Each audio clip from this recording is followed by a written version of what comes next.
fairy tale and more. Please like and subscribe my YouTube channel. بہت عرصے پہلے ایک دور دراز کے خوبصورت اور پرسکون سلطنت میں ایک عادل اور ذہین ملکہ رہتی تھی جس کا نام زہرا تھا۔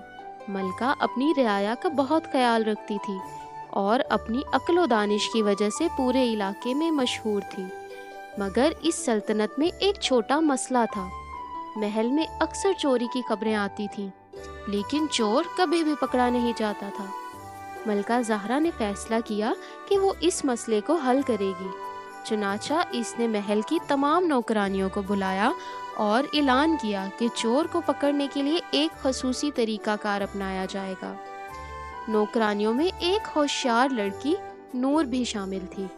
وہ اپنی چالاکی کے لیے مشہور تھی۔ نور نے محسوس کیا کہ ملکہ کچھ نہ کچھ نیا کرنے والی ہے، اس لیے وہ محتاط ہو گئی۔ ملکہ نے نوکرانیوں کو کہا، میں نے اپنے جادوئی طوطے سے بات کی ہے اور اس نے بتایا ہے کہ چور کو پکڑنے کا ایک خاص طریقہ ہے۔ محل کے پیچھے ایک بڑا دیوار والا کمرہ ہے جہاں میں نے ایک مخصوص دیگ رکھی ہے۔ یہ دیگ جادوئی دیگ ہے۔ جو چور ہوگا اگر وہ دیگ کو ہاتھ لگائے گا تو اس کے ہاتھ کالے ہو جائیں گے۔ یہ سن کر تمام نوکرانیاں ڈر گئیں۔ ملکہ نے سب کو باری باری دیگ کو ہاتھ لگانے کو کہا۔ سب نوکرانیاں ایک قطار میں آئیں اور دیگ کو ہاتھ لگایا۔ جب سب نے دیگ کو ہاتھ لگایا تو ملکہ نے سب کے ہاتھ چیک کیے۔ دیگ جادوئی نہیں تھی بلکہ ایک عام سی دیگ تھی، مگر ملکہ زہرا نے ایک چالاکی کی تھی۔ اس نے دیگ کے اندر تیل لگایا تھا جس سے وہ چپکنے والی ہو گئی تھی، اور جو بھی دیگ کو ہاتھ لگاتا تیل اس کے ہاتھ کو لگ جاتا۔ جو چور ہوتا وہ ڈر کے مارے دیگ کو ہاتھ نہ لگاتا اور اس کے ہاتھ تو صاف ہی رہتے۔ جب ملکہ نے سب کے ہاتھ دیکھے تو سب کے ہاتھوں پر تیل لگا ہوا تھا سوائے نور کے۔ نور کے ہاتھ بالکل صاف تھے۔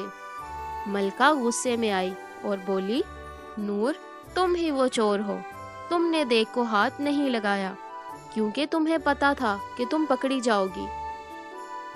نور نے پہلے انکار کیا لیکن آخرکار اس نے سچائی قبول کر لی اور بتایا کہ وہ چوری صرف اپنی بیمار ماں کے علاج کے لیے کرتی تھی۔ ملکہ زہرا نے نور کو ڈانٹا اور سمجھایا۔ اس نے نہ صرف نور کو معاف کر دیا بلکہ اس کی ماں کے علاج کے لیے پیسے بھی دیے اور اسے ایک ایماندار زندگی گزارنے کا موقع دیا۔ اس واقعے کے بعد محل میں کبھی چوری نہیں ہوئی اور نور نے اپنی محنت سے ایک بہتر زندگی بنائی۔ ایمانداری اور ہوشیاری ہمیشہ انسان کو بہتر زندگی کی طرف لے جاتی ہیں۔ کہانی اچھی لگی ہو تو ویڈیو کو لائک کر دیں اور چینل کو سبسکرائب کر دیں۔ Thank you.